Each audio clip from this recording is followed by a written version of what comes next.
अस्सलाम वालेकुम रहमतुल्लाहि बरकातुहू। प्यारे बच्चों, आप लोगों का मुतल्ला सीरीज नीट इम्तिहान की तैयारी में इस्तकबाल है। हम लोग चैप्टर नंबर 6 तौरीस की सालमाती बुनियाद और molecular basis of inheritance discuss कर रहे हैं और मैं हूँ शेख जावेद अहमद। मैं आप लोगों की हेल्प कर रहा हूँ नीट एग्जाम की तैयारी में। ना हो बच्चों, लास्ट लेक्चर में हम लोगों ने आरएनए के टाइप्स देखे। हमने कहा था कि आरएनए के 3 टाइप होते हैं, एमआरएनए, टीआरएनए एंड आरआरएनए। ये 3 टाइप होते हैं, उनके फंक्शन हम लोगों ने देखे थे। आज के इस लेक्चर में हम देखने वाले हैं ट्रांसक्रिप्शन का अमल, ट्रांसक्रिप्शन का प्रोसेस कैसे परफॉर्म होता है। तो ये जो ट्रांसक्रिप्शन का अमल है, बेसिकली ये 3 स्टेप्स में होता है। एक को कहा जाता है इनिशिएशन, इलांगेशन, टर्मिनेशन। जिस तरह से हमारे पास गाड़ी है, हमारे पास कार है, तो आप पहले इसको इनिशिएट करते हैं, फिर थोड़े दूर चलते हैं, फिर बाद में जब आप मंजिल पे पहुंच गए तो वहां पर आपकी गाड़ी को आप क्या कर देते हैं, बंद कर देते हैं। तो इस बात को आप याद रखिए, इस प्रोसेस को याद रखिए। सेम इसी तरह का प्रोसेस ट्रांसक्रिप्शन में होगा। ट्रांसक्रिप्शन इनिशिएट होगा, ट्रांसक्रिप्शन चलेगा, फिर ट्रांसक्रिप्शन क्या हो जाएगा, खत्म हो जाएगा। तो ये बेसिक कंसेप्ट के साथ हम आज का हमारा टॉपिक स्टार्ट कर रहे हैं, जिसको हम कहते हैं ट्रांसक्रिप्शन प्रोसेस और ट्रांसक्रिप्शन का अमल। अब यहाँ पर जो बड़ा प्रॉब्लम है वो है, हमेशा की तरह जो मैं बार बार बोलता आया हूँ कि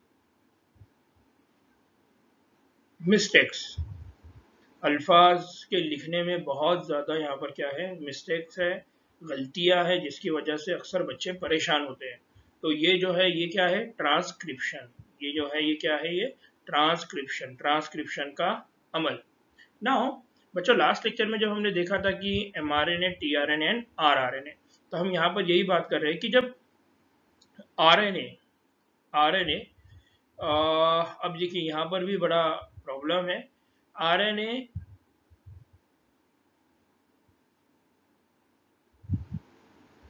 पॉलीमरेज प्रोमोटर से मिलकर ट्रांसक्रिप्शन की इब्तिदा करता है। आरएनए पॉलीमरेज प्रोमोटर से मिलकर ट्रांसक्रिप्शन की इब्तिदा करता है, इसको कहा जाता है इनिशिएशन।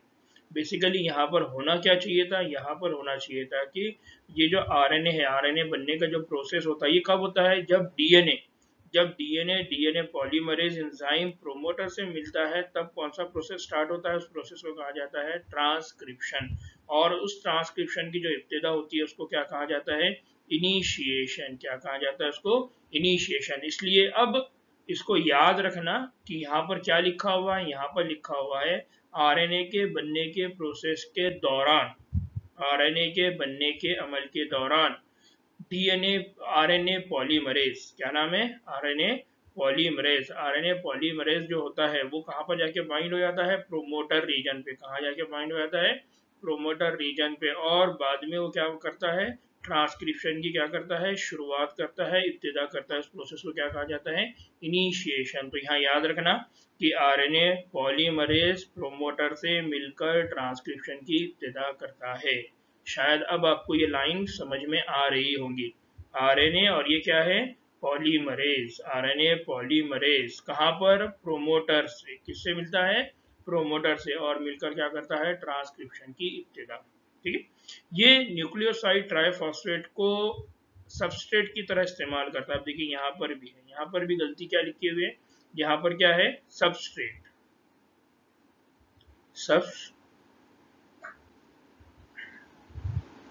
यहाँ पर क्या है, सबस्ट्रेट।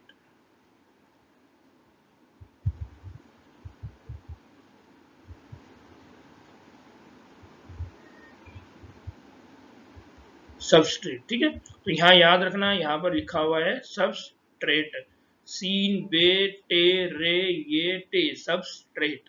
सबस्ट्रेट का इस्तेमाल करता है और कॉम्प्लीमेंट्री उसूल पर। कॉम्प्लीमेंट्री उसूल का मतलब क्या है, ए के सामने टी, जी के सामने सी, इस तरह से एडिशन। तो यहाँ पर आरएनए बनने वाला है। अगर आरएनए बन रहा है तो इसका मतलब क्या होगा, एडेनाइन के सामने कौन आएगा, यूरेसिल। तो यहाँ बेसिकली याद रखना कि आरएनए पॉलीमरेज क्या करता है, आरएनए पॉलीमरेज न्यूक्लियोसाइड ट्राइफॉस्फेट को सबस्ट्रेट की तरह इस्तेमाल करता है। यानी वो जब उसको वो सबस्ट्रेट की तरह इस्तेमाल करेगा तो उसको क्या मिलेंगी, एनर्जी। जब वो एनर्जी मिलेगी तो वो काम करेगा। काम क्या करेगा, वो कॉम्प्लीमेंट्री उसूलों पर अमल करके क्या करेगा, टेम्पलेट डिपेंडेंट फैशन में पॉलीमराइजेशन करेगा, पॉलीमराइजेशन करेगा। यहाँ पर भी क्या होना चाहिए, पॉलीमराइजेशन। ठीक है, अब यहाँ पर उन्होंने बहुत ज़्यादा अल्फाज के साथ गलती की है, तो यहाँ पर याद रखना है कि न्यूक्लियोसाइड ट्राइफॉस्फेट को आरएनए पॉलीमरेज यूज करता है एज अ सबस्ट्रेट। सबस्ट्रेट मतलब जिस तरह से हम हमारे बॉडी को खाना प्रोवाइड करते हैं एनर्जी हासिल करने के लिए, इसी तरह से आरएनए पॉलीमरेज को एनर्जी के लिए क्या चाहिए, सबस्ट्रेट।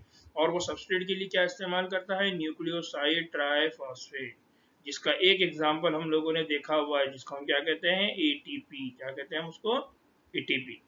नाउ बच्चों, जब ये कॉम्प्लीमेंट्री उसूल पर काम करके टेम्पलेट डिपेंडेंट फैशन में काम करता है और नए न्यूक्लियोटाइड को ऐड करता है, तो उससे क्या बनेगा, आरएनए। फिर ये किसी तरह से हेलिक्स खुलने में मदद करता है, यानी किसी तरह से ये क्या करता है, हेलिक्स खुलने में। हेलिक्स खुलने में मतलब हमने पढ़ा हुआ है कि डीएनए कैसा होता है, डीएनए डबल स्टैंडर्ड होता है। डीएनए कैसा होता है, डबल स्टैंडर्ड, और उसके अंदर क्या होते हैं, हेलिकल स्ट्रक्चर। डीएनए कैसा होता है, डबल स्टैंडर्ड होता है, और उसके अंदर क्या होते हैं, हेलिकल स्ट्रक्चर। तो इन हेलिकल स्ट्रक्चर को ओपन करना है, इनको खोलना है, इन हेलिकल स्ट्रक्चर को खोलना है, फिर उसके बीच में से डीएनए बनाना है। तो ये काम भी कौन करवाता है, आरएनए पॉलीमरेज। ये कौन करवाता है, आरएनए पॉलीमरेज। और साथ ही साथ जब आरएनए पॉलीमरेज ये काम करता है तो धीरे धीरे वो ट्रांसक्रिप्शन के अमल को बढ़ाते जाता है। तो ट्रांसक्रिप्शन के अमल को बरकरार रखना उसको कहा जाता है एलोंगेशन। क्या कहा जाता है उसको, एलोंगेशन। आरएनए का सिर्फ एक छोटा सा हिस्सा खामरे से जुड़ा रहता है। ये जो आरएनए है, जो नया आरएनए बन रहा है, आरएनए का बहुत छोटा सा पार्ट है जो किसके साथ जुड़ा रहता है, खामरे के साथ। यानी यहाँ खामेरा कौन है, यहाँ पर खामेरा है आरएनए पॉलीमरेज। यहाँ पर खामेरा कौन सा है, आरएनए पॉलीमरेज। तो ये जो आरएनए है, आरएनए का बहुत छोटा सा पार्ट है जो एंजाइम के साथ जुड़ा रहता है।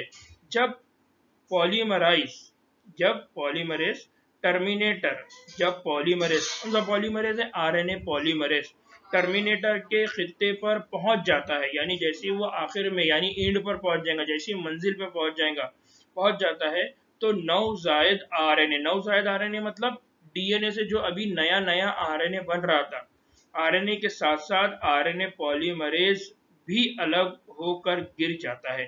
यानी जैसे ही वो टर्मिनेशन पे पहुंचेंगे, प्रोसेस स्टार्ट हुई, फिर आगे आगे धीरे धीरे बढ़ी, यानी इलोंगेट हुई, अब टर्मिनेट होने वाली है। तो टर्मिनेट होने पे क्या होगा, ये आरएनए पॉलीमरेज और आरएनए ये दोनों भी एक दूसरे से क्या हो जाएंगे, अलग हो जाएंगे। और जब ट्रांसक्रिप्शन का इख्तिताम होता है, तो उसको कहा जाता है टर्मिनेशन। क्या कहा जाता है उसको, टर्मिनेशन। तो अब मैं इसको है ना डायग्रामेटिक आपको अच्छे से समझाने की कोशिश कर रहा हूँ, इसको समझने की कोशिश करिए। मैंने आपके सामने पूरा पैराग्राफ रीड किया, अब इस पैराग्राफ को मैं इमेज की शक्ल में, फोटो की शक्ल में आपको समझा रहा हूँ, तो आपको इसको समझना है। सबसे पहली स्टेप क्या है, हमने कहा कि डीएनए पॉलीमरेज। यहाँ क्या होता है, डीएनए, यहाँ क्या है, डीएनए। डीएनए कैसा है, डबल स्ट्रैंडेड। इस डीएनए के साथ कौन ज्वाइन होगा, आरएनए पॉलीमरेज। कौन ज्वाइन होगा, आरएनए पॉलीमरेज। और आरएनए पॉलीमरेज ज्वाइन होकर क्या करेगा, क्या बनाएगा, आरएनए। आरएनए पॉलीमरेज इस डीएनए के साथ बाइंड होगा और एक नया आरएनए बनाएगा। अगर इस तरह का स्टेप होती है तो इस स्टेप को क्या कहा जाता है, इनिशिएशन। इस स्टेप को क्या कहा जाता है, इनिशिएशन। आरएनए पॉलीमरेज डीएनए के साथ बाइंड हो गया, अब ये प्रोसेस चालू हो गया। अब इसके बाद कौन सा प्रोसेस होगा, इसके बाद होगा इलॉन्गेशन। इसके बाद कौन सा प्रोसेस होगा, इलॉन्गेशन। इस प्रोसेस को क्या कहा है, इलॉन्गेशन। इलॉन्गेशन में क्या हुआ, डीएनए ने ये जो डीएनए है, इस डीएनए से क्या बनना स्टार्ट हो गया, आरएनए। इस डीएनए से क्या बनना स्टार्ट हो गया, आरएनए। और धीरे धीरे आरएनए पॉलीमरेज आगे आगे बढ़ता जा रहा है। जैसे जैसे आरएनए पॉलीमरेज आगे आगे बढ़ता जा रहा है, ये हेलिक्स क्या हो रहा है, ओपन। हेलिक्स क्या हो रहा है, अलग अलग। इसलिए मैंने पैराग्राफ में ये बात पढ़ा था कि जैसा जैसा आरएनए पॉलीमरेज आगे आगे बढ़ेगा, वैसा वैसा ये डबल स्टैंडर्ड जो हेलिक्स है ये क्या होता जाएगा, ओपन। और एक चीज जो मैंने पढ़ा था कि ये जो आरएनए पॉलीमरेज है, इसके साथ आरएनए का बहुत छोटा सा पार्ट क्या होता है, जुड़ा होता है। तो यहाँ याद रखना है, पहला प्रोसेस होगा इनिशिएशन, फिर दूसरा स्टेप होंगी इलॉन्गेशन। नाउ तीसरी स्टेप क्या होगी, तीसरी स्टेप होती है जिसको कहा जाता है टर्मिनेशन। क्या कहा जाता है तीसरी स्टेप को, टर्मिनेशन। टर्मिनेशन में क्या होगा, टर्मिनेशन में आरएनए पॉलीमरेज अलग हो जाएगा, टर्मिनेशन में आरएनए अलग हो जाएगा, टर्मिनेशन में अलग हो जाएगा डीएनए। ना बच्चों, यहाँ पर आपको एक एक्स्ट्रा चीज दिख रही है जिसको आप कहते हैं सिग्मा फैक्टर। क्या कहते हैं उसको? Sigma factor. तो ये सिग्मा फैक्टर क्या काम करता है मैं आपको वो आगे बताने वाला हूँ। तो बेसिकली जब ट्रांसक्रिप्शन का प्रोसेस होता है तो वो 3 स्टेप्स में होता है। पहली स्टेप होती है जिसको कहता है इनिशिएशन, दूसरी स्टेप होती है जिसको कहता है इलॉन्गेशन, तीसरी स्टेप होती है टर्मिनेशन। जैसा मैंने पहले कहा था, गाड़ी स्टार्ट होगी, बहुत दूर तक चलेंगी, जैसी मंजिल पे पहुंचेंगी तो गाड़ी क्या हो जाएंगी? बंद। तो इसी तरह से प्रोसेस होता है इनिशिएशन, इलॉन्गेशन एंड टर्मिनेशन। तो इनिशिएशन कब होता है? जब RNA polymerase double stranded DNA के साथ बाइंड होगा, तब कौन सा प्रोसेस होगा? इनिशिएशन। फिर ये आरएनए पॉलीमरेज जब डीएनए को ओपन करेगा और आरएनए बनाना शुरू करेगा तो प्रोसेस बनेगा इलॉन्गेशन। फिर जब इलॉन्गेशन खत्म हो जाएगा तो आखिर में DNA polymerase RNA polymerase DNA से क्या हो जाएगा? अलग हो जाएगा। तो उस प्रोसेस को क्या कहते हैं? टर्मिनेशन। तो यहाँ पर बेसिक याद रखना कि ट्रांसक्रिप्शन का जो प्रोसेस होता है वो 3 स्टेप्स में होता है, इनिशिएशन, इलॉन्गेशन एंड टर्मिनेशन। यहाँ पर 3 स्टेप्स होती है। 3 स्टेप्स में कौन कौन सी है? Initiation, elongation and termination. और ये तीनों भी स्टेप्स को कैटालाइज कौन करता है? इन तीनों भी स्टेप्स को कैटालाइज करता है आरएनए पॉलीमरेज। तो सवाल ये आता है कि ये तीनों भी स्टेप्स को आरएनए पॉलीमरेज किस तरह से ये तीनों भी अमलियात यानी इनिशिएशन, इलॉन्गेशन एंड टर्मिनेशन को क्या करता है? कैटालाइज करता है। तो यहाँ पर क्वेश्चन ये आता है कि या सवाल ये आता है कि आरएनए पॉलीमरेज ये तीनों भी स्टेप्स को कैटालाइज करेगा, तीनों भी स्टेप्स को रन करेगा, अमल में लाएगा, या ये किसी और की भी हेल्प यहाँ पर लेता है, किसी और की भी मदद लेता है, या किसी और के ऊपर भी ये मुनहसिर होता है। तो यहाँ पर ये बहुत इंपॉर्टेंट पॉइंट है, एग्जाम में यहाँ से क्वेश्चन बनते हैं।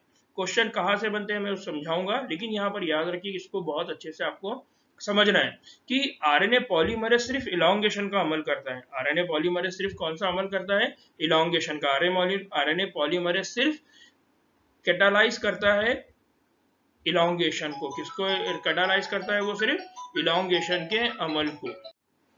आरएनए पॉलीमरेज सिर्फ इलॉन्गेशन का अमल करता है। बाकी के 2 अमल के लिए यानी टर्मिनेशन के लिए और इनिशिएशन के लिए ये किस पे डिपेंड होता है? तो इनिशिएशन के लिए वो यूज करता है इनिशिएशन फैक्टर। इनिशिएशन के लिए किसके साथ बाइंड होता है? Initiation factor. और टर्मिनेशन के लिए बाइंड होता है वो टर्मिनेशन फैक्टर। जो इनिशिएशन फैक्टर है, इनिशिएशन फैक्टर, उस इनिशिएशन फैक्टर को कहा जाता है सिग्मा। उस इनिशिएशन फैक्टर को क्या कहा जाता है?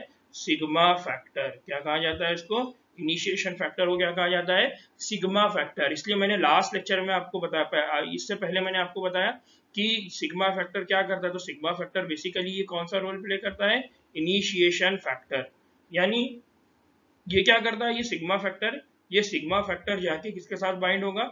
ये सिग्मा फैक्टर जाके बाइंड होगा आरएनए पॉलीमरेज के साथ। किसके साथ जाके बाइंड होगा? आरएनए पॉलीमरेज के साथ। और आरएनए पॉलीमरेज किसके साथ जाके बाइंड होगा? तो फिर आरएनए पॉलीमरेज जाकर बाइंड होगा डीएनए के साथ। तब जाके ये अमल क्या होता है? शुरुआत होता है। और जब ये अमल खत्म होने की बात आती है, जब ट्रांसक्रिप्शन खत्म होने वाला होता है, तब कौन सा फैक्टर आता है? उसको कहा जाता है टर्मिनेटर फैक्टर। कौन सा फैक्टर कहा जाता है उसको? Termination factor. नाउ बच्चों, ये जो टर्मिनेशन फैक्टर है इसका नाम क्या है? यहाँ पर एक और कंसेप्ट में यहाँ क्लियर करता हूँ। वो क्या है कि जो टर्मिनेशन फैक्टर है,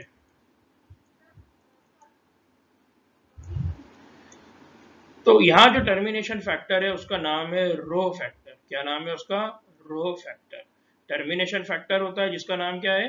रो फैक्टर। तो यहाँ पर याद रखना है, टर्मिनेशन करवाने वाला जो फैक्टर है उसको क्या कहा जाता है? Rho factor. क्या कहा जाता है इसको? Rho factor. और उसको लिखा इस तरह से जाता है, ठीक है? तो यहाँ याद रखना है कि उसको इस तरह से लिखा जाता है। तो 2 तरह के फैक्टर है, एक है सिग्मा फैक्टर और एक है रो फैक्टर।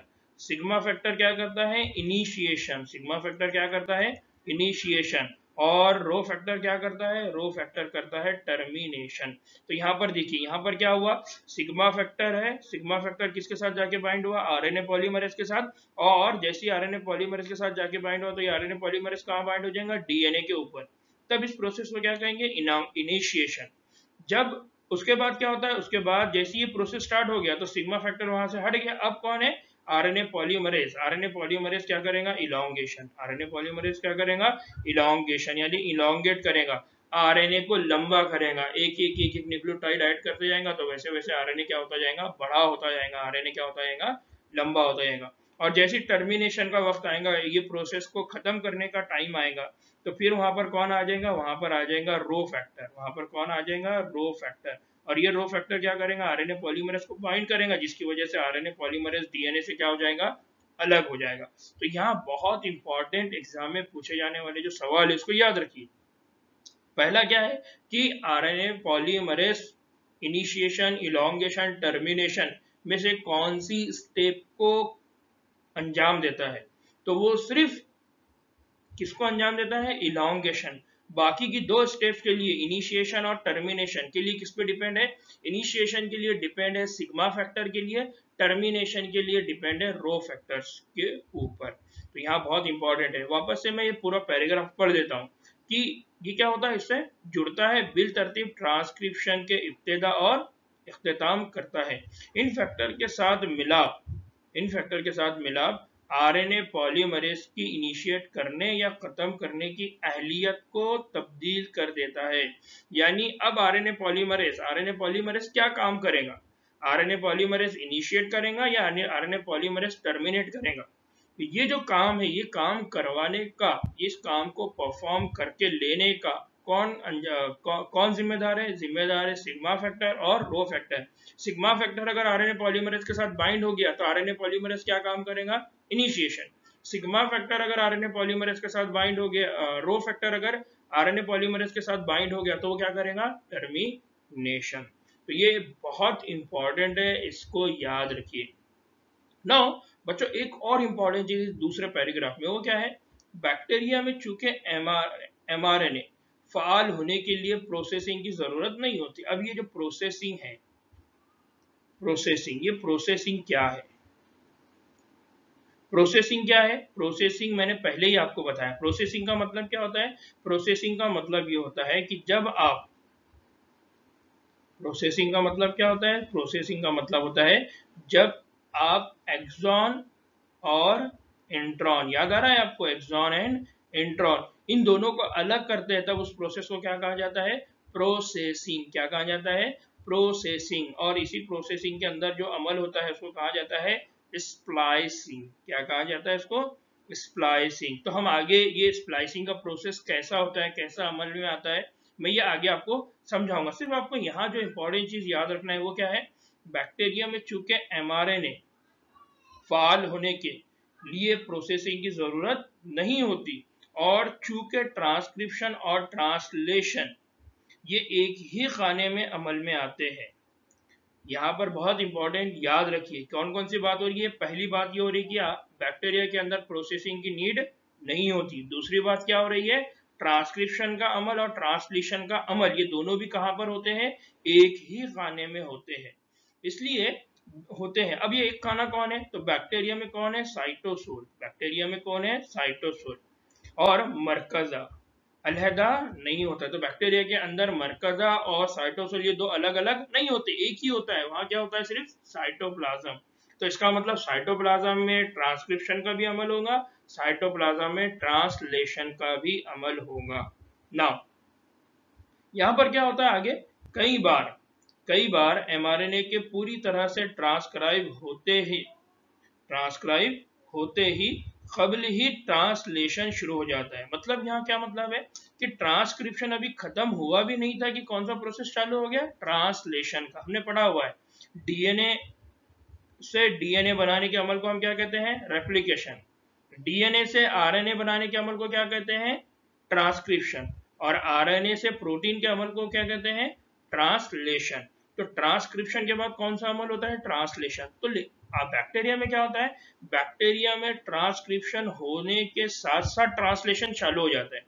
बैक्टीरिया में ट्रांसक्रिप्शन होने के साथ साथ क्या हो जाता है, ट्रांसलेशन। यानी अभी आरएनए बन ही रहा था कि उसके साथ कौन बनना स्टार्ट हो गया, प्रोटीन। इसीलिए यहाँ पर बहुत इंपॉर्टेंट चीज याद रखना है, ट्रांसक्रिप्शन और ट्रांसलेशन बैक्टीरिया में कैसा प्रोसेस है, बाहम मुंसलिक। बाहम मुंसलिक का मतलब क्या है, को ट्रांसलेशन। यहाँ कौन सा अमल होता है, को ट्रांसलेशन। कौन सा अमल होता है, को ट्रांसलेशन। को ट्रांसलेशन का मतलब क्या होता है, ट्रांसक्रिप्शन प्लस ट्रांसलेशन।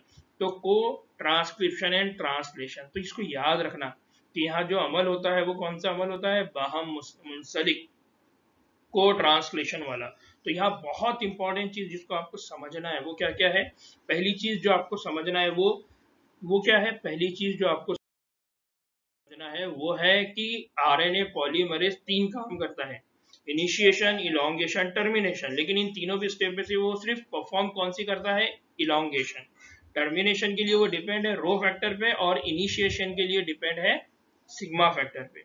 फिर दूसरी बात, बैक्टीरिया के अंदर ये जो प्रोसेस है, कौन कौन सा प्रोसेस, ट्रांसक्रिप्शन का प्रोसेस और ट्रांसलेशन का प्रोसेस, ये दोनों भी एक ही जगह पर होता है, एक ही खाने में होता है। वो खाना कौन है, वो खाना है साइटोप्लाज्म। क्यों, क्योंकि जो बैक्टीरिया है उन बैक्टीरिया में साइटोप्लाज्म और न्यूक्लियस दो अलग अलग कंपार्टमेंट नहीं है। तो इसलिए यहाँ पर जो प्रोसेस होता है वो दोनों भी प्रोसेस एक ही जगह पर अमल में आते हैं, एक ही जगह पे दोनों भी अमल होते हैं। इसलिए यहाँ पर एग्जाम में अक्सर पूछा जाता है कि बैक्टीरिया में जो ट्रांसक्रिप्शन का अमल है वो कैसा होता है। तो वो कैसा होता है, ट्रांसक्रिप्शन और ट्रांसलेशन बाहम मुंसलिक अमल होता है। जैसे ही ट्रांसक्रिप्शन खत्म होगा वैसे ही वहां पर क्या स्टार्ट हो जाएगा, ट्रांसलेशन का अमल, ट्रांसलेशन का अमल होता है ना बच्चों। अब हम आगे क्या देखने वाले, आगे हम ये देखने वाले हैं कि बैक्टीरिया और यूकैरियोट, प्रोकैरियोट यानी बैक्टीरिया और यूकैरियोट यानी एनिमल, प्लांट, फंगाई, इनमें ट्रांसक्रिप्शन का अमल कैसा होता है, और ये अमल दोनों भी अलग अलग कैसे है, एक दूसरे से ये अमल अलग अलग कैसे है, तो इनको भी हम देखने वाले हैं ना। यहाँ पर होता क्या है कि यूकैरियोट्स के अंदर दो इजाफी पेचीदगियां है। यूकैरियोट्स जो है, यूकैरियोट्स में क्या है, दो इजाफी पेचीदगियां, दो इजाफी पेचीदगियां, यहाँ दो इंपॉर्टेंट डिफरेंट स्टेप्स है। पेचीदगियां बोलने से ज्यादा हम ये बोलेंगे कि दो अलग बातें हैं। वो क्या है, पहली चीज है कि मरकजे में कम से कम 3 आरएनए पॉलीमरेज पाए जाते हैं। मरकजे में कम से कम कितने आरएनए पॉलीमरेज पाए जाते हैं, 3 आरएनए पॉलीमरेज पाए जाते हैं। अब देखिए यहाँ पर हमने साइटोप्लाज्म वर्ड यूज नहीं किया, हमने कौन सा वर्ड यूज किया, मरकजा। क्यों, क्योंकि हम बात कर रहे हैं यूकैरियोट, और हमको मालूम है यूकैरियोटिक सेल में क्या होता है, यूकैरियोटिक सेल के अंदर कंपार्टमेंट होते हैं। साइटोप्लाज्म अलग होता है, न्यूक्लियस अलग होता है, एंडोप्लाज्मिक रेटिकुलम अलग होता है, तो वहां पर कंपार्टमेंट वाला सिस्टम होता है। इसलिए हम यहाँ बात कर रहे हैं कि मरकजा। तो मरकजे में कम से कम कितने टाइप के होते हैं, 3 टाइप के आरएनए पॉलीमरेज पाए जाते हैं। तो यूकैरियोट के अंदर कितने टाइप के आरएनए पॉलीमरेज है, 3। और प्रोकैरियोट में या बैक्टीरिया में कितने टाइप का आरएनए पॉलीमरेज है, सिर्फ 1। मैं बार बार ये लास्ट लेक्चर में आपको बोलता रहा हूं, तो इसको याद रखना है कि जो यूकैरियोट्स है उनके अंदर कितने टाइप के आरएनए पॉलीमरेज है, 3 टाइप के वहां पर क्या है, आरएनए पॉलीमरेज। ना यहाँ पर हमको याद रखना है कि यहाँ पर जो 3 आरएनए पॉलीमरेज पाए जाते हैं, तो उनमें सबसे पहला है आरएनए पॉलीमरेज 1। कौन है, आरएनए पॉलीमरेज 1। दूसरा है उसको कहा जाता है आरएनए पॉलीमरेज 2। क्या कहा जाता है उसको, आरएनए पॉलीमरेज 2। तीसरा है आरएनए पॉलीमरेज 3।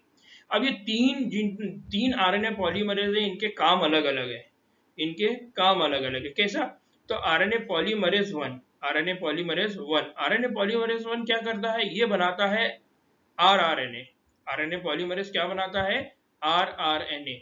और आरआरएनए में भी क्या बनाता है, 20s आरआरएनए, 18s आरआरएनए और 5.8s आरआरएनए। तो यहाँ पर याद रखना है कि जो आरएनए पॉलीमरेज 1 है, या आरएनए पॉलीमरेज 1 किसको ट्रांसक्राइब करता है, क्या बनाता है, तो ये बनाता है आरआरएनए। आरआरएनए में भी 20s, 28s, 18s और 5.8s। जबकि आरएनए पॉलीमरेज 3 आरएनए पॉलीमरेज 3 ये क्या बनाता है, ये बनाता है टीआरएनए। क्या बनाता है, ये टीआरएनए। दूसरा ये क्या बनाता है, 5s आरआरएनए। क्या बनाता है, 5s आरआरएनए। और साथ में क्या बनाता है, एसएनआरएनए। क्या बनाता है, एसएनआरएनए। इस एसएनआरएनए को दूसरा नाम क्या कहता है, स्मॉल न्यूक्लियर आरएनए। दूसरा नाम क्या कहता है इसको, स्मॉल न्यूक्लियर आरएनए। यानी यहाँ पर याद रखना है कि इनके नाम क्या क्या है। तीसरा जो आरएनए पॉलीमरेज 2 है, आरएनए पॉलीमरेज 2 क्या करता है, ये बनाता है एमआरएनए। ये क्या बनाता है, mRNA। इस साथ ही क्या बनाता है, हेटेरोजीनस न्यूक्लियर आरएनए। और क्या बनाता है, हेटेरोजीनियस न्यूक्लियर आरएनए। तो मैंने इनका ट्यूबुलर फॉर्म भी नीचे बनाया हुआ है ताकि ये आपको याद रहे। आरएनए पॉलीमरेज क्या बनाता है, आरएनए पॉलीमरेज 1 बनाता है आरआरएनए। आरआरएनए में भी 28S, 18S और 5.8S। आरएनए पॉलीमरेज 2 क्या बनाता है, एमआरएनए और एचएनआरएनए। एचएनआरएनए का मतलब क्या होता है, एचएनआरएनए का मतलब होता है हेटेरोजीनस। एचएनआरएनए का मतलब क्या होता है, हेटेरोजीनस आरएनए। और आरएनए पॉलीमरेज 3 क्या बनाता है, टीआरएनए, आरआरएनए। आरआरएनए ने भी कौन सा, 5S आरआरएनए। और स्मॉल आरएनए कौन सा बनाता है, स्मॉल आरएनए। ये जो बताया हुआ है एसएनआरएनए। और क्या बनाता है, एसएनआरएनए। एसएनआरएनए मतलब स्मॉल न्यूक्लियर। कौन सा, स्मॉल न्यूक्लियर आरएनए। कौन सा बनाता है, स्मॉल न्यूक्लियर आरएनए। तो एग्जाम में पूछे जाने वाले क्वेश्चन में ये क्वेश्चन पूछा जाता है कि आरएनए पॉलीमरेज 3 कौन से वाले आरएनए बनाता है, आरएनए पॉलीमरेज 2 कौन से वाले आरएनए बनाता है, आरएनए पॉलीमरेज 1 कौन से वाले आरएनए बनाता है। तो ये ट्यूब्यूलर फॉर्म को आपको याद रखना है ताकि आपको एग्जाम में हो। दूसरी पेचीदगी क्या है, दूसरी पेचीदगी ये है कि प्राइमरी ट्रांसक्रिप्ट में एक्सॉन्स और इंट्रॉन दोनों मौजूद होते हैं। जो प्राइमरी ट्रांसक्रिप्ट है उसमें क्या होता है, एक्सॉन और इंट्रॉन। जैसा मैंने कहा कि हमारे पास क्या होता है बेसिकली डीएनए, डीएनए से क्या बनेगा, आरएनए, डीएनए से क्या बनेगा, आरएनए। लेकिन इस आरएनए के अंदर आपको क्या मिलेगा, देखने को मिलेगा, इस आरएनए के अंदर आपको exon intron, exon intron, exon intron. यहाँ क्या देखने को मिलेगा आपको, एक्सॉन एंड इंट्रॉन सीक्वेंस। अब इन एक्सॉन और इंट्रॉन सीक्वेंस में से कोडिंग सीक्वेंस कौन है, एक्सॉन। कोडिंग सीक्वेंस कौन है, सिर्फ एक्सॉन। कोडिंग सीक्वेंस मतलब जो क्या बनाएंगी, प्रोटीन। कोडिंग सीक्वेंस मतलब क्या बनाएंगी, वो प्रोटीन। तो प्रोटीन बनाने की इंफॉर्मेशन सिर्फ किसके पास है, एक्सॉन। इंट्रॉन हमारे किसी काम का है क्या, नहीं है। तो इंट्रॉन को हमको क्या करना है, इंट्रॉन को हमको क्या करना है, रिमूव करना है। इंट्रॉन को हमको क्या करना है, निकालना है। तो यहाँ पर इजाफी पेचीदगी क्या है, यहाँ पर जो अमल होता है इस अमल को कहते हैं प्रोसेसिंग। जो मैंने पहले आपको कहा था कि प्रोकैरियोट में कौन सा अमल नहीं होता, प्रोसेसिंग। जबकि यूकैरियोट में कौन सा अमल होता है, प्रोसेसिंग का अमल होता है। तो अब ये प्रोसेसिंग का पूरा अमल कैसा है इसको हमको यहाँ समझना है, ये बहुत इंपॉर्टेंट है, इसको आपको समझना है क्योंकि एग्जाम में यहाँ से बहुत सारे क्वेश्चन पूछे जाते हैं। तो यूकैरियोट में दो अलग अलग पॉइंट है, दो अलग इजाफे एडिशन है, दो इजाफी पेचीदगियां लिखी हुई है। एक पेचीदगी क्या थी, एक पेचीदगी ये थी कि यहाँ पर 3 टाइप के आरएनए है, 3 टाइप के आरएनए पॉलीमरेज है। और तीनों टाइप के आरएनए पॉलीमरेज 3 अलग अलग काम करते हैं। इसी तरह से यहाँ पर दूसरा क्या है कि जो आरएनए बनेगा, आरएनए में भी प्राइमरी आरएनए जो बनेगा, जो पहला आरएनए बनेगा उसमें क्या होते हैं, एक्सॉन एंड इंट्रॉन, एक्सॉन और इंट्रॉन होते हैं।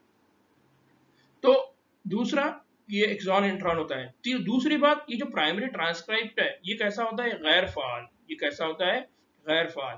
तो यहाँ पर बहुत इंपॉर्टेंट चीज याद रखना कि प्राइमरी ट्रांसक्राइब आरएनए के अंदर क्या होता है, प्राइमरी ट्रांसक्राइब आरएनए या प्राइमरी ट्रांसक्रिप्ट के अंदर क्या होता है, एक्सॉन और इंट्रॉन। और ये जो प्राइमरी ट्रांसक्रिप्ट होता है ये कैसा होता है, गैर फाल, ये कोई काम नहीं करता। लिहाजा इनमें हर एक अमल होता है, इनमें क्या होता है, एक अमल होता है। और वो एक अमल कौन है, स्प्लाइसिंग। इनमें कौन सा अमल होता है, स्प्लाइसिंग। स्प्लाइसिंग का मतलब क्या होता है, स्प्लाइसिंग का मतलब होता है तोड़ना। स्प्लाइसिंग का मतलब क्या होता है, तोड़ना। तो इस अमल में क्या होता है, स्प्लाइसिंग के अमल में, जिसमें इंट्रॉन्स को हटाकर एक्सॉन्स को क्या कर देते हैं, आपस में एक खास तरतीब के साथ क्या करते हैं, जोड़ देते हैं। तो जितने भी एक्सॉन्स होंगे उन एक्सॉन्स को एक जगह लाके क्या कर देंगे, जोड़ देंगे। और जितने भी इंट्रॉन होंगे उन इंट्रॉन को क्या कर देंगे, अलग कर देंगे। तो यहाँ देखिए डायग्राम में ये डीएनए है, इस डीएनए से क्या बना, आरएनए। इस आरएनए के अंदर क्या है, इंट्रॉन और क्या है, एक्सॉन। तो इन इंट्रॉन और एक्सॉन में से इन्होंने क्या क्या रिमूव कर दिए, इन इंट्रॉन और एक्सॉन में से उन्होंने रिमूव कर दिए इंट्रॉन्स को। यहाँ पर जैसे ये देखिए ये इंट्रॉन है, अब ये इंट्रॉन जैसे रिमूव हो गए तो आपके पास बचा क्या, सिर्फ एक्सॉन। तो अब ये दिख रहा है, ये यहाँ पर ये जो येलो है और ये ब्राउन है, तो ये जो ब्राउन वाले ये क्या है, इंट्रॉन है, और ये क्या है, एक्सॉन। अभी यहाँ पर भी गलती की हुई है, ठीक है, तो यहाँ याद रखना है। तो जितने भी एक्सॉन्स है वो सब एक्सॉन्स को क्या कर देंगे, एक साथ एक जगह लाके जुड़ा देंगे, तो इससे क्या बन जाएगा, mRNA। इससे क्या बन जाएगा, मैसेंजर आरएनए।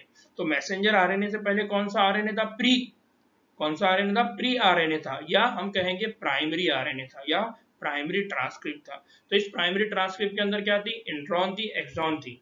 इंट्रॉन हमारे काम की नहीं है, इसलिए इंट्रॉन को हमने क्या कर दिया, रिमूव कर दिया। पीछे क्या बचा, एक्सॉन। उन सारे एक्सॉन को हमने क्या कर दिए, जोड़ दिए। तो ये जो अमल है जिसके थ्रू इंट्रॉन को बाहर निकाला जाता है, इस अमल को क्या कहा जाता है, स्प्लाइसिंग। क्या कहा जाता है इसको, स्प्लाइसिंग। नाउ एक और इंपॉर्टेंट चीज याद रखना है कि जब इंट्रॉन और एक्सॉन ये दोनों भी आरएनए के अंदर होते हैं, तब इस आरएनए को कहा जाता है प्राइमरी आरएनए, और इसको दूसरा एक और नाम दिया जाता है, वो है हेटेरोजीनस आरएनए। दूसरा नाम और क्या दिया जाता है इसको, हेटेरोजीनस आरएनए, या उसको कहा जाता है एचएनआरएनए। क्या कहा जाता है इसको, एचएनआरएनए। एचएनआरएनए क्यों बोल रहे हैं, हेटेरोजीनस क्या बोल रहे हैं, होमोजीनस का मतलब क्या होता है, जो एक जैसे हो। हेटेरोजीनस का मतलब क्या होता है, जब दो अलग अलग हो। तो यहाँ पर दो अलग अलग चीजें क्या है, एक है एक्सॉन, एक है इंट्रॉन। एक्सॉन कोडिंग सीक्वेंस है, इंट्रॉन नॉन कोडिंग सीक्वेंस है। एक्सॉन वो है जिसके पास प्रोटीन बनाने की इंफॉर्मेशन है, इंट्रॉन वो है जिसके पास प्रोटीन बनाने की इंफॉर्मेशन नहीं है।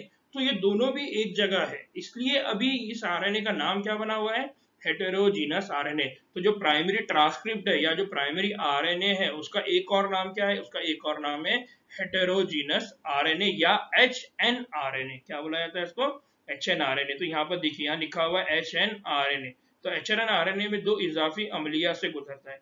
अब ये जो एचएनआरएनए है, ये एक जगह तो इसके अंदर कौन सा अमल हो गया, एक जगह तो हो गया स्प्लाइसिंग। दूसरा, इसके अंदर दो और अमल होते हैं।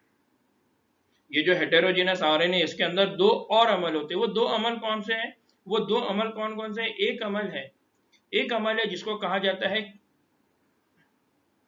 कैपिंग। एक अमल है, उसको क्या कहा जाता है, कैपिंग। और दूसरा अमल है जिसको कहा जाता है टेलिंग। एक है कैपिंग और दूसरी है टेलिंग। जैसा हम क्या करते हैं, हर एक को टोपी पहनाते हैं ना, तो वैसे ही एचएनआरएनए को क्या पहनाते हैं, टोपी पहनाने के अमल को होता है कैप। कैपिंग यानी कैप पहनाना। कैप पहनाने के अमल को कहा जाता है कैपिंग। जैसा हम सूरज की रोशनी से बचने के लिए क्या करते हैं, कैप पहनते हैं, वैसे ही ये एचएनआरएनए है, ये अपने आप को बचाने के लिए क्या, इसके ऊपर क्या ऐड, इस एचएनआरएनए को बचाने के लिए इसके ऊपर भी क्या ऐड किया जाता है, कैपिंग, कैप ऐड की जाती है। तो इस अमल को क्या कहा जाता है, कैपिंग। कैपिंग के अमल में होता क्या है, कैपिंग में एक गैर मामूली न्यूक्लियोटाइड, कैपिंग के अंदर क्या होता है, गैर मामूली न्यूक्लियोटाइड का इजाफा होता है। और इस गैर मामूली न्यूक्लियोटाइड का नाम क्या है, इसका नाम है मिथाइल गुआनोसिन ट्राइफॉस्फेट। क्या नाम है उसका, मिथाइल गुआनोसिन ट्राइफॉस्फेट। ये देखिए, methyl guanosine triphosphate, methyl guanosine triphosphate. तीन फॉस्फेट है इसलिए ट्राई फॉस्फेट, जी है इसलिए गुआनिन, और एम है इसलिए मिथाइल। तो इसका नाम याद रखिए, बहुत इंपॉर्टेंट है। ये MGPP, ये क्या है, MGPP, मिथाइल गुआनोसिन ट्राइफॉस्फेट। और ये क्या बनाता है, ये बनाता है कैप। क्या बनाता है, कैप। और ये कैप कहां पर ऐड होती है, ये कैप ऐड होती है 5 प्राइम ईड पर। कहां पर ऐड होती है, 5 प्राइम ईड, इसलिए इसको बोला जाता है 5 प्राइम कैप। क्या बोला जाता है इसको, 5 प्राइम कैप। तो याद रखना कि ये जो कैपिंग में है, कैपिंग में क्या होता है, कैपिंग में एक गैर मामूली न्यूक्लियोटाइड का इजाफा होता है, एडिशन होता है। उसका नाम क्या है, मिथाइल गुआनोसिन ट्राइफॉस्फेट, जो कहां पर ऐड होता है, एचएनआरएनए के कहां पर होता है, 5 प्राइम सिरे पर। और दूसरा अमल होता है टेलिंग। दूसरा अमल क्या होता है, टेलिंग। टेलिंग का अमल होता है, टेलिंग में एडिनाइन, टेलिंग में क्या ऐड करते हैं, एडिनाइन, अबाउट 200 to 300। ये जो आखिरी का टेल है ना, इसके ऊपर क्या ऐड करते हैं, टी। क्या ऐड करते हैं, टी, इसलिए इसको कहा जाता है टेलिंग। जैसे हम ये कहेंगे कि किसी को आपने दुम लगा दिया है ना, बच्चे अक्सर खेलते थे, बच्चे अक्सर खींचते, कागज की दुम बनाते और पीछे लगा देते हैं, दैट इज टेलिंग। तो ये जो टेलिंग का अमल है, टेलिंग का मतलब क्या है, दुम बनाना। ये दुम किसकी बनाई जाती है, तो दुम का मतलब होता है एडिशन ऑफ थाइमीन, यहाँ पे सॉरी एडिशन ऑफ एडेनाइन। यहाँ पर क्या ऐड करते हैं? एडेनाइन। तो अबाउट 200 टू 300 एडेनाइन जो mRNA है, mRNA के एक सिरे पर क्या आ गया? एक सिरे के ऊपर है कैप, एक सिरे के ऊपर क्या है? कैप, तो इसको बोल रहे हैं हम 5 प्राइम कैप। दूसरे सिरे पर यानी ये 3 प्राइम है, उसके ऊपर क्या ऐड हो गया? एडेनाइन, उसके ऊपर क्या ऐड हो गया? एडेनाइन। और ये एडिशन के अमल को क्या कहते हैं हम? टेलिंग। क्या कहते हैं इस अमल को? टेलिंग। तो यहाँ पर याद रखना है कि यहाँ पर दो अमल होते हैं, एक अमल होता है कैपिंग, दूसरा होता है टेलिंग। यानी आप ऐसा समझ लीजिए कि दो सिरे हैं और उन दोनों सिरों को आपने क्या कर दिया? महफूज कर दिए। दोनों भी सिरे को क्या कर दिए? महफूज कर दिए। क्यों? हम आगे चल के पढ़ेंगे, जब हम बायोटेक्नोलॉजी पढ़ेंगे तब हम पढ़ेंगे कि जो हमारा जो सेल है उसके अंदर होता है आरएनएज एंजाइम। कौन से एंजाइम होते हैं? RNase enzyme. और ये आरएनएज एंजाइम क्या करते हैं? जो भी नया आरएनए आता है उसको डिग्रेड कर देते हैं। जो भी नया आरएनए बनता है उसको क्या कर देते हैं? डिग्रेड कर देते हैं। उनको लगता है कि इसकी नीड नहीं है तो इसलिए वो उसको क्या कर देते हैं? डिग्रेड कर देते हैं, उसको किल कर देते हैं। लेकिन अगर इस आरएनए की नीड है, इस आरएनए को डिग्रेड नहीं करना है, तो इस आरएनए की हिफाजत करना है। तो इस आरएनए की अगर हिफाजत करना है, इसलिए इस आरएनए के 5 प्राइम सिरे पर क्या ऐड कर देते हैं? कैप। उस कैप का नाम क्या है? उस कैप का नाम है मिथाइल गुआनोसिन ट्राइफॉस्फेट। ठीक है। और पीछे क्या ऐड कर देते हैं? टेल। टेल के ऊपर क्या ऐड कर देते हैं? एडेनाइन। ठीक है। तो यहाँ पर बहुत इंपॉर्टेंट चीज है, याद रखिए कि यहाँ पर दो तरह के प्रोसेस होते हैं। तो यहाँ पर क्या होते हैं? एडेनाइन को ऐड करते हैं। क्या ऐड करते हैं? एडेनाइन। 3 प्राइम सिरे पर होता है, जिसका ताल्लुक टेम्पलेट से नहीं होता। एक और इंपॉर्टेंट चीज है कि इनका कोई ताल्लुक टेम्पलेट से नहीं होता। यानी फॉर एग्जांपल ये जो डीएनए है, ये जो डीएनए है, इस डीएनए के अंदर इनका कोई ताल्लुक नहीं है, यहाँ पर कोई इंफॉर्मेशन इससे रिलेटेड नहीं है, तो टेम्पलेट से इनका कोई रिलेशन नहीं है। ये मुकम्मल तौर पे बालिदा यानी न्यू, जो नया नया बना हुआ है, एचआरएनए, जिसे हम क्या कहते हैं? एमआरएनए कहते हैं। तो जैसे ही एमआरएनए के ऊपर कैपिंग हो जाएंगी और एमआरएनए के ऊपर टेलिंग हो जाएंगी, तो अब ये जो एमआरएनए है, इस एमआरएनए को कहा जाता है मैच्योर एमआरएनए। क्या कहा जाता है इसको? Mature mRNA। What is mean by mature mRNA? यानी बालिदा। क्या बुलाएंगे उसको? बालिदा। तो यहाँ पर बहुत इंपॉर्टेंट चीज है जिसको आपको याद रखना है। तो यहाँ बेसिक कंसेप्ट जिसको आपको याद रखना है वो क्या क्या है? बेसिक कंसेप्ट आपको याद रखना है कि जो ट्रांसक्रिप्शन का अमल होता है, उस ट्रांसक्रिप्शन के अमल में यूकैरियोट के अंदर स्पेशली 3 अमल एक्स्ट्रा होते हैं। एक होता है स्प्लाइसिंग, एक होता है कैपिंग, एक होता है टेलिंग। स्प्लाइसिंग में क्या करते हैं? स्प्लाइसिंग में इंट्रॉन और एक्सॉन, इनमें से इंट्रॉन को अलग कर देते हैं, एक्सॉन को अलग कर देते हैं, एक्सॉन को जोड़ के एक एमआरएनए बनाते हैं। कैपिंग में क्या करते हैं? एमआरएनए के ऊपर ऐड करते हैं कैप, उसका नाम क्या है? Methyl guanosine triphosphate. तीसरा, इसके पीछे क्या करते हैं? टेल। टेल ऐड करते हैं, दैट इज एडेनाइन। क्या ऐड करते हैं? एडेनाइन। नाउ बच्चों यहाँ पर एक और बहुत इंपॉर्टेंट चीज है, वो क्या है कि इन पेचीदगियों की अफादियत, इन पेचीदगियों की अफादियत अब कुछ समझ में आने लगी है। यानी पहले ये कंसिडर किया जाता था कि यार प्रोकैरियोट में ये प्रोसेस बहुत आसान है, यूकैरियोट में ये प्रोसेस उतना पेचीदा है, बहुत मुश्किल है। लेकिन आज ये बात समझ में आ रही है कि पेचीदा क्यों है। यानी हम ये कह सकते हैं कि अल्लाह ताला की कुदरत के अंदर कोई भी चीज बेकार नहीं है।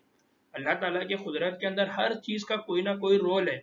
हो सकता है कि आज वो आपको समझ में ना आए, लेकिन जैसा जैसा वक्त गुजरता जाएगा आपके दिमाग में वो चीजें क्लियर होते जाएंगी, आपको वो समझ में आते रहेंगे ना। इसीलिए अल्लामा इकबाल ने कहा कि ये दुनिया ना तमाम है शायद।